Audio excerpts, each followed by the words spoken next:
어떤 이는 이렇게 말하는 것을 제가 직접 들었습니다. 방송으로. 사단 마귀를 하나님께서 본래 지으셨다고 말씀합니다. 과연 그렇습니까? 악의 존재를 하나님이 왜 지었습니까? 성경이 이렇게 강조하고 있습니다. 고린도후서 5장 21절에는 우리 예수님은 빌립보서 2장 6절에 그분이 근본 하나님 본체이신데 죄를 알지 못하시는 분이라 했습니다. 죄가 무엇인지 모릅니다. 악이 무엇인지 모르는 분입니다.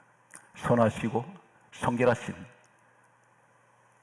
티 하나 없는 백옥 같은 그런 성품을 가지고 계신 우리 하나님께서 왜 악의 존재를 만드십니까?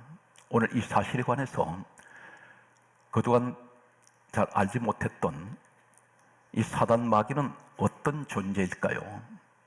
오늘 성경에서 명쾌하게 설명을 드리면서 혹 내가 악한 이 영에게 잡혀 있는 것이 아닌가, 오늘 이 사실을 우리는 냉정하게 말씀을 통해서 진단하며 그리고 항상 하나님 기뻐하시는 성령의 사람들이 되시기를 간절하게 소망합니다. 요다서 1장 6절을 먼저 소개합니다. 신약 성경입니다. 성경이 이렇게 말씀하고 있습니다. 자기 지위를 지키지 아니하고 자기 처소를 떠난 천사들을 영원한 결박으로 하나님께서 흑암에 가두셨으며 이렇게 말씀합니다. 사단 마귀의 존재는 본래 하나님께서 사단 마귀를 만드신 것이 아니라 악의 영을 만드신 것이 아니라 타락한 천사가 사단 마귀로 변질되어 버립니다. 성경 분명히 그렇게 말씀합니다. 자기 지위를 지키지 않고 자기 처소를 떠난 천사들을 영원한 결박으로 흑암에 가두셨습니다. 천사들을 흑암에 가두십니다. 성경은 이어서 이렇게 말씀하고 있습니다. 히브리서 1장 14절은 다음같이 말씀합니다. 모든 천사들은 하나님의 섬기는 영들로 지으셨습니다. 천사들은 하나님께서 부리는 영들입니다. 성경 말씀은 이렇게 강조합니다. 베드로후서 2장 4절은 다음같이 말씀하고 있습니다. 범죄한 천사들을 하나님께서 용서하지 아니하시고 지옥에 던지셨다고 말씀합니다. 지옥은 사단 마귀 세계입니다. 분명히 성경은 그렇게 말씀하고 있습니다. 구약 성경으로 옮겨갑니다. 이 마귀의 정체, 타락한 천사의 모습을 성경은 적나라하게 이렇게 기록을 하고 있는 내용이 있습니다. 성경은 누가 기록했습니까? 디모데후서 3장 16절에 모든 성경은 하나님의 감동으로 기록이 되어 있습니다. 그런데 오늘날 성경을 기록한 66권을 기록한 사람들을 가리켜 저자라고 말하고 있습니다. 이것을 신학자들이 그렇게 가르치고 있습니다. 성경을 기록한 사람을 저자로 한다면 그 사람들 생각으로 성경을 기록했습니까? 성경을 기록한 저자는 우리 하나님이십니다. 기록한 사람은 기록자일 뿐입니다. 그래서 이사야 34장 16절에는 하나님께서 이렇게 말씀하셨습니다. 너희는 여호와의 책을 읽어보라. 이는 여호와의 입이 이를 명령하셨고 그의 영이 이것들을 모으셨습니다. 하나님 친히 명령을 하셔서 기록을 사람이 했다는 것입니다. 그렇다면 하나님은 영의 세계를 적나라하게 소개하고 있습니다. 이사야 14장 1절에서 20절까지는 바빌론 왕에 대하여 말씀하시면서 타락한 천사를 말씀하고 있습니다. 이 모습은 바빌론 왕을 가리켜 너는 타락한 천사와 같은 그런 행동을 하고 있다는 것을 비유적으로 말씀하는 내용이 소개되고 있습니다. 이사야 14장 12절에 보면 계명성이요, 이 계명성이 타락한 천사를 향한 하나님 부른 이름입니다. 그러면 사실은 말씀이 너는 어찌하여 하늘에서 떨어졌으며 땅에 찍혔는고, 땅에 찍혔다는 것은 이자가 내려와서 뱀으로 바꿔집니다. 뱀은 구멍을 파고 들어갑니다. 마치 땅에 찍힌 모양입니다. 성경 말씀은 이렇게 강조하고 있습니다. 이사야 14장 13절에 말씀하시기를 다음같이 말씀하고 있습니다. 이 타락한 천사가 하는 말이 왜 내쫓겼느냐면 내가 하늘의 뭇별 위에 올라가 내 자리를 높이리라. 높이려고 했습니다. 어디까지 올라가겠습니까? 이사야 14장 14절이 이렇게 말씀합니다. 가장 높은 구름에 올라 지극히 높은 이와 같아지리라. 하나님 자리에 오르겠다 있습니다. 감히 피조물이 창조주 하나님의 자리를 넘보았습니다. 성경 말씀은 이렇게 기록하고 있습니다. 이사야 14장 11절 말씀 보게 되면 이 타락한 천사를 향해서 하신 말씀이 너 영화가 서울에 떨어졌으며 서울은 지옥, 음부를 말합니다. 그것으로 떨어뜨리면서 하신 말씀이 너 아래에 구더기가 깔리고 지렁이가 너를 덮었도다. 구더기와 지렁이가 왜 지옥에 있습니까? 오늘 이 시간은 이 내용에 대해서 설명할 시간이 부족한 것 같습니다. 성경은 다시 장면을 바꿉니다. 에스겔서로 옮겨가겠습니다. 에스겔 28장 1절에서 19절까지는 시돈 왕에 대해서 말씀하시면서 타락한 천사에 관한 말씀을 하십니다. 이 타락한 천사는 왜 하나님께서 지으셨을까요? 성경 말씀은 이렇게 기록을 하고 있습니다. 에스겔 28장 13절 말씀에 보면 하나님께서 이렇게 말씀합니다. 내가 너를 지은 날에 너를 위하여 소고와 비파가 준비되었도다. 소고 비파는 악기입니다. 준비되었다 있습니다. 짓기 전에 지음을 받던 날 하나님께서 이미 준비해 놓으셨습니다. 이 찬양 천사장이었습니다. 그런데 이 자가 하나님을 대적합니다. 바로 타락한 천사 사단 마귀로 하나님께서 이 자를 내쫓았습니다. 그가 바로 악령입니다. 성경 말씀은 이렇게 기록을 하고 있습니다. 에스겔 28장 15절 말씀을 보게 되면 너가 지음을 받던 날부터 모든 길에 완전하더니 마침내 불의가 드러났도다. 그렇게 말씀하셨습니다. 이 타락한 천사가 내쫓겨서 사단 마귀로 완전히 악령의 존재로 바꿔지는 것은 하나님 자리를 넘보았습니다. 그 자리에 올라가려고 했습니다. 그리고 또 한 가지는 성경 말씀은 이렇게 기록을 하고 있습니다. 에스겔 28장 17절 말씀을 보게 되면 너가 아름다움으로 마음이 교만하여졌으며 그래서 내가 너를 땅으로 내쫓았다고 말씀합니다. 한 가지 기억하십시오. 이 사단 마귀 악령은 온 세계에 높아지려고 하는 끝없이 올라가는 인간의 욕망을 모든 사람이 집어넣었습니다. 이것이 영적 존재입니다. DNA가 어디서부터 출발됩니까? 계속해서 올라가고 싶은 욕망.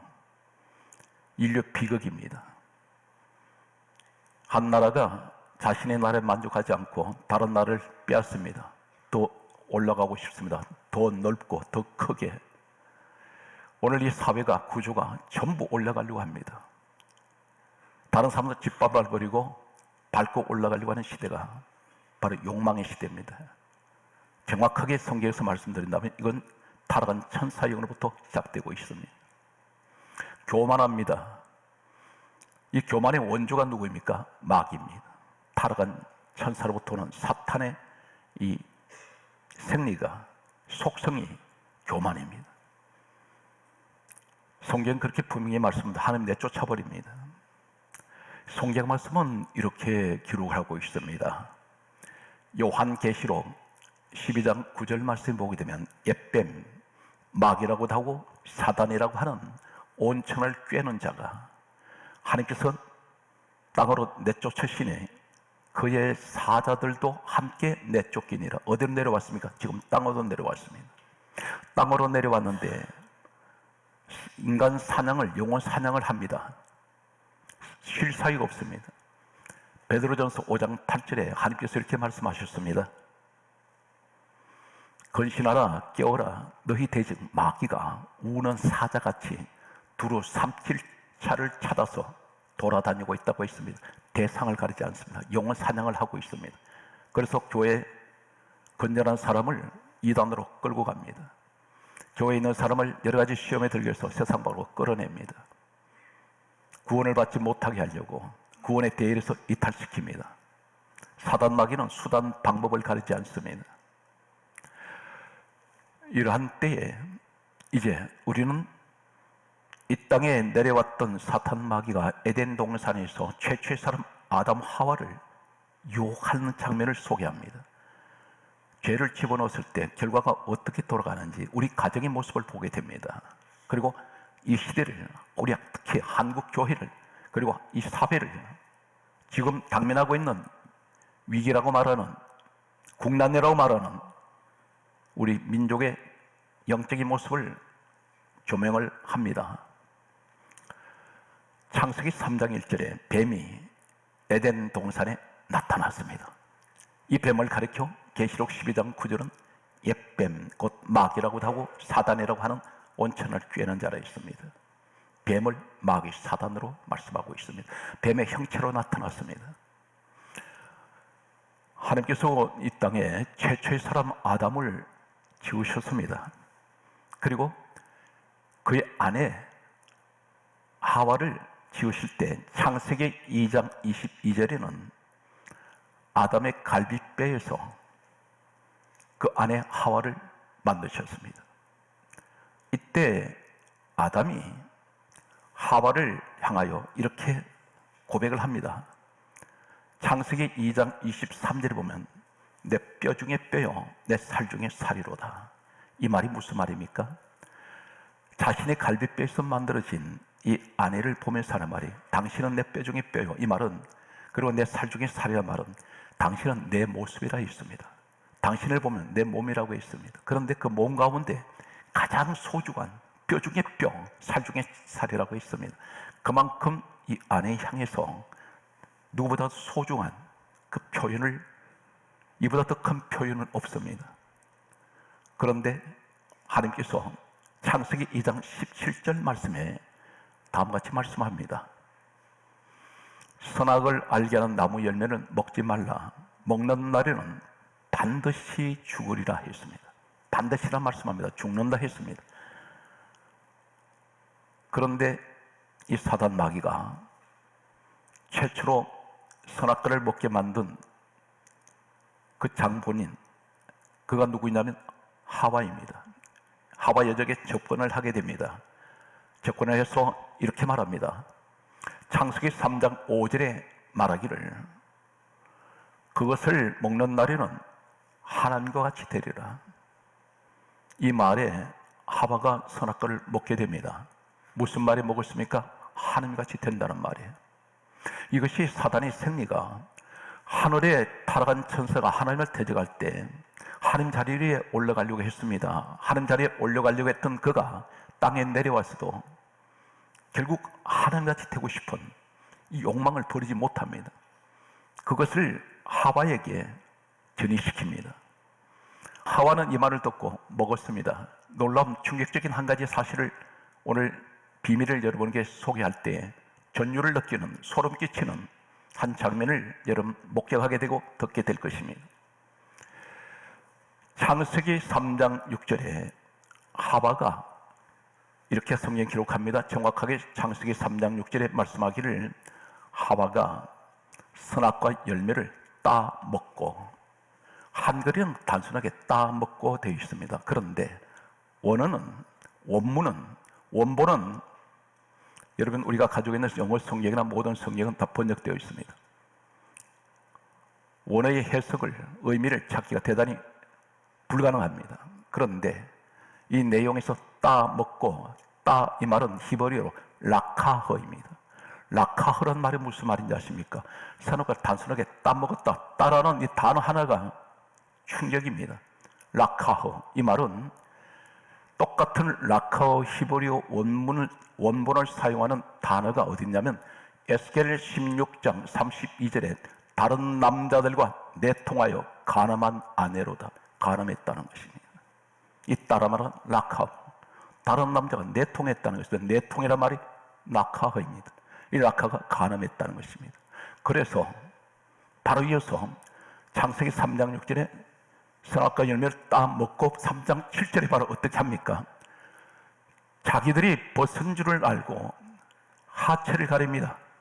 무화과 나무잎을 엮어 치마를 삼았더라. 한 가지 이상하지 않습니까? 열매는 입으로 먹었습니다. 입으로 죄를 지었는데 왜 하체를 가립니까? 이것이 간음이라는 것입니다. 영적 간음했다는 것입니다. 다시 말해서 뱀과 내통했다는 것입니다. 성경 말씀은 이어서 창세기 3장 9절 말씀을 보게 되면 아담에게 하나님께서 물으셨습니다. 아담아, 내가 어디 있느냐? 하나님이 몰라서 물으셨을까요? 이때 아담이 숨었습니다. 성경 말씀은 창세기 3장 10절에 보게 되면 이렇게 고백합니다. 내가 벗었으므로 두려워하여 숨었나이다. 여기서 우리는 한 가지를 짚고 넘어갑니다. 분명 3장 7절에 무화과 나무 잎을 엮어서 치마를 해서 하체를 가렸습니다. 그런데 하나님께서 창세기 3장 9절에 내가 어디 있느냐 물으실 때 10절에 뭐라고 말합니까? 내가 벗었다고 말합니다. 인간이 만든 무화과 나무 이것은 자신이 만들어 입었지만 죄를 가리지 못합니다. 입고는 있어도 고백합니다. 나 벗고 있습니다.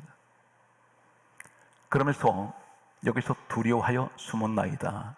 한 가지를 꼭 기억하시기 바랍니다. 죄가 들어오면 하나님 가까이 가는 것이 두렵습니다. 하나님 앞에 못 나옵니다. 숨습니다. 도망갑니다. 멀어지려고 합니다. 그런데 한 가지 이상하지 않습니까? 사랑하는 성도 여러분, 에베소서 1장 23절에 교회는 주님 몸인데 여러분 지금 하나님 앞에 나와 계시지 않습니까? 도망가야 하는데, 부끄러워해야 하는데, 숨어야 하는데 왜 그럴까요? 이 사실은 결론에 우리가 도달하게 되면 정확한 정답을 찾을 것입니다. 여기에서 하나님께서 창세기 3장 11절에 아담에게 이렇게 묻습니다. 귀를 기울이십시오. 충격인 놀라운 사실이 아담의 입에서 고백됩니다. 너가 왜 먹었느냐? 선악과 왜 먹었느냐 물으셨습니다. 그때에 이 아담이 뭐라고 고백하냐면 고백이 아니라 죄를 전가시킵니다. 창세기 3장 12절이 이렇게 말합니다. 하나님이 내게 주셔서 나와 함께 있게 하신 이 여자, 그가 나무 열매를 주므로 내가 먹었나이다. 첫째는 하나님 책임, 당신 책임입니다. 나한테 주셨지 않습니까? 그리고 이 여자, 잠시 전에 창세기 2장 23절에 내 뼈 중에 뼈요 내 살 중에 살이라고 했던 이 하와를 가리켜 하나님이 내게 주셔서 나와 함께 있게 하신 여자, 아내라고 부르지 않습니다. 지금 아담은 회개를 모릅니다. 회개한 사람 아무도 없습니다. 창세기 3장 13절에 하나님 다시 여자에게 물었습니다. 너가 어찌하여 이렇게 하였느냐 물으셨더니 뱀이 나를 꿰물어 내가 먹었나이다. 책임지는 사람이 아무도 없습니다. 이 사회가 그렇다는 것입니다. 지금 정치가 어떻습니까? 책임지는 사람 아무도 없습니다. 전부 다 남의 탓으로 돌립니다. 이것이 죄가 들어올 때에 에덴 동산에서 이미 온 세상에 시대가 아무리 바꿔줘도 이 아담으로부터 오는 이 DNA는 그대로 흘러내려오고 있습니다. 비극입니다. 죄 때문입니다. 이때 회개하는 사람 한 사람도 없습니다. 만약에 아담이 이때 회개했다면 인류 역사 달라졌습니다. 하와 역시 마찬가지입니다. 전부 책임진 겁니다. 심지어 하나님께 책임을 묻고 있습니다. 아내를 하나님 앞에 고발하고 있습니다. 나 책임 없습니다. 이것이 우리 가정의 문제 아닙니까? 집에 좋은 일은 전부 다 내가 한 것 같습니다. 조금만 문제 닥치면 아내 탓으로 돌리고 남편 탓으로 돌리고 전부 부모 탓으로 돌립니다. 왜 이런 집에서 태어났어? 내가 왜 당신 만나서 이렇게 태어났느냐? 공은 자신을 돌리고 화는 전부 상대방한테 책임을 추궁하고 있다는 사실입니다. 우리 예수님 모습과 전혀 다릅니다. 주님은 죄가 없으신 분이 이 땅에 오셔서 인류의 죄를, 당신의 죄를 지금까지 다 끌어안으셨습니다. 그래서 십자가에 죽으셨습니다. 과연 이 시대에 이런 그리스도인이 있습니까? 여기 말씀드린 저도 그러지 못합니다. 오늘 여기에서 아담이 가장인데 아내에게 전가시킵니다. 저 여자가 마귀한테 내통했지 않습니까? 저 여자를 고발합니다. 이것이 오늘 인류의 비극입니다. 교회 안에 어떻습니까? 목사 탓하고 장로 탓하고 서로서 탓합니다. 내 눈 밖에 벗어나 버리면 가차없이 비판해버립니다. 내가 기도가 부족해서 그렇다. 교회가 어려움이 닥칠 때 내 탓이야. 내가 장로가 되고 권사 되고 집사 된 내가 기도가 부족했는가 봐. 그래서 내 눈에 저런 것이 보이는가 봐. 이것이 내 탓으로 돌리지 않습니다. 하나님께서는 이러한 사실들을 아시고 성경 말씀을 보게 되면 창세기 3장 17절에 땅에 저주를 선포해 버립니다. 그래서 이렇게 말씀합니다. 너로 말미암아, 누구에게? 아담에게 말씀합니다. 너로 말미암아 땅은 저주를 받을 것이다. 이렇게 성경이 끝났다면 이것은 인류의, 아니 온 세상의 비극입니다. 그런데 이렇게 말씀하신 하나님께서 창세기 3장 21절에 반드시 죽을 것이라 하셨던 이 두 사람을 살려주십니다. 어떻게 살리십니까? 창세기 3장 21절에 하나님께서 가죽옷을 지어 입히셨습니다. 친히 가죽옷을 지어 입히셨다는 것은 이 가죽은 어떤 짐승의 희생에서 나온 옷입니다. 하나님이 한 짐승을 죽이시고 거기에서 가죽옷을 가지고 이것을 피우십니다. 이것을 지어서 입혀주셨습니다. 인간이 입을 수가 없습니다. 인간이 만들던 무화과 나무 잎으로 만든 그것은 하루가 지나서 바싹 말라버립니다. 전 성경은 무엇을 말씀합니까? 예수님이 이 땅에 오셨습니다. 구약시대가 지나고 이 땅에 오신 우리 예수님께서 다음 같은 말씀을 하셨습니다. 요한복음 5장 39절에 이 성경은 내게 대하여 증언하는 것이다. 예수님 이야기라는 것입니다. 그러면서 하신 말씀은 이 창세기, 출애굽기, 레위기, 민수기, 신명기는 다섯 권은 모세 율법이라고 부릅니다. 모세가 하나님 말씀을 기록을 했습니다.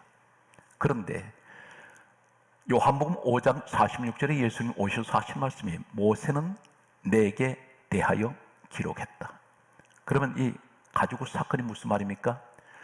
저주받은 아담 하와를 위하여 누가 대신 죽었습니다. 그리고 그 죽고 그 피를 가지고 가늠한 그것을 가려주었습니다. 바로 복음적으로 누굴 말씀합니까?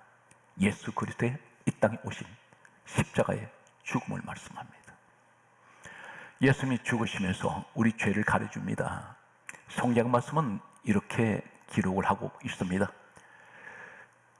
모세가 기록한 이 율법을 가르쳐 요한복음 1장 17절에 율법은 모세로 말미암아 주어진 것이요 이렇게 말씀합니다. 그런데 창세기 기록된 것이 율법의 사람 모세로부터 기록됐다면 갈라디아 3장 13절에 예수님 관해서 이렇게 말씀합니다. 예수 그리스도께서는 우리를 위하여 저주를 받은 바 되사 율법의 저주에서 우리를 속량하셨습니다. 창세기 3장 17절에 최초로 저주가 선포된 이 저주를 푸셨습니다. 속량이라 말은 저주의 값을 치르셨습니다. 어디서 치르셨습니까? 십자가에서. 두 가지 때문에 오셨습니다. 예수님이 이 땅에 오신 목적은 마태복음 1장 21절에 이름을 예수로 하라. 이는 자기 백성을 죄에서 구원하러 오셨습니다. 우리를 죄지은 우리를 구원하셨습니다. 가죽옷 입히시고 아담 하와 구원하셨습니다. 정확한 예수 그리스도의 사건을, 구원 사건을 예표합니다. 또 한 가지는 요한일서 3장 8절에 하나님 아들이 나타나시면 마귀를 멸하려 하심이라. 사단 마귀를 심판하십니다. 바로 창세기 3장 15절에 뱀에게 하나님께서 하셨던 말씀, 여자의 후손이 너 머리를 상하게 할 것이라. 예수님이 이 땅에 오셔서 십자가 사건은 구원과 심판을 동시에 이루셨습니다. 그래서 우리는 어떻게 되었습니까? 아담의 후손된 인류 역사는 절망과 죄 가운데 사망 가운데 지옥으로 갈 수밖에 없었는데, 이 땅에 하나님 본체 되신 예수님 오셔서 십자가에 죽으시고 흘리신 그 피는 우리에게 어떤 축복을 가져왔습니까?